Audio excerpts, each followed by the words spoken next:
Artinya apa? Kalau kita datang hari ini untuk mendengarkan penjelasan dari keuangan, dari ini, dari itu, teknis, saya pikir sudah selesai. Paling sudah diketuk sama Pak Arafat. Di dalam kanun rencana Kabupaten Aceh Utara dengan Bupati ada serta kami sebelum tanggal 31 Desember 2020. Kan begitu Pak Arafat? Apa lagi yang mau kita balas-balas pantun? Tidak perlu Pak. Tapi apakah palu itu yang sudah diketok? Diperhitungkan dampak politik, diperhitungkan bagaimana beratnya pemerintah kampung menghadapi. Makanya kami mengusulkan berbagai macam cara. Kami diundang oleh Pak Arafat dengan siapapun. Kita datangi. Untuk apa? Mencairkan suasana yang ada di pemerintahan kampung agar tidak terjadi sesuatu yang tidak kita inginkan. Kan begitu Pak Arafat ya? Tapi tidak ada jalan keluar. Tidak apa-apa. Kemudian yang selanjutnya, kalaupun harapan kami tidak ditambah seperti di kabupaten yang lain dari standar yang ditetapkan dalam peraturan pemerintah nomor 11 2019, yang minimal samalah dengan tahun 2020. Kalaupun itu nggak ada, nggak apa-apa. Artinya hari ini di semua pemerintah desa di kampung-kampung, walaupun tidak 100%, Bapak turunlah lihat ke sana. Apa yang akan terjadi? Apakah mereka akan mundur masa? Atau mereka nanti akan keluar kemudian menerima BLT dan terserah.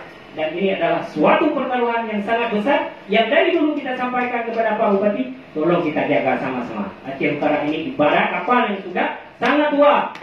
Tapi kita tidak sadar bahwa kalau tenggelam bukan hanya para nakodanya yang akan tenggelam, tapi beserta dengan siapa saja yang ada di kapal itu tenggelam. Apa ini yang mau kita harapkan?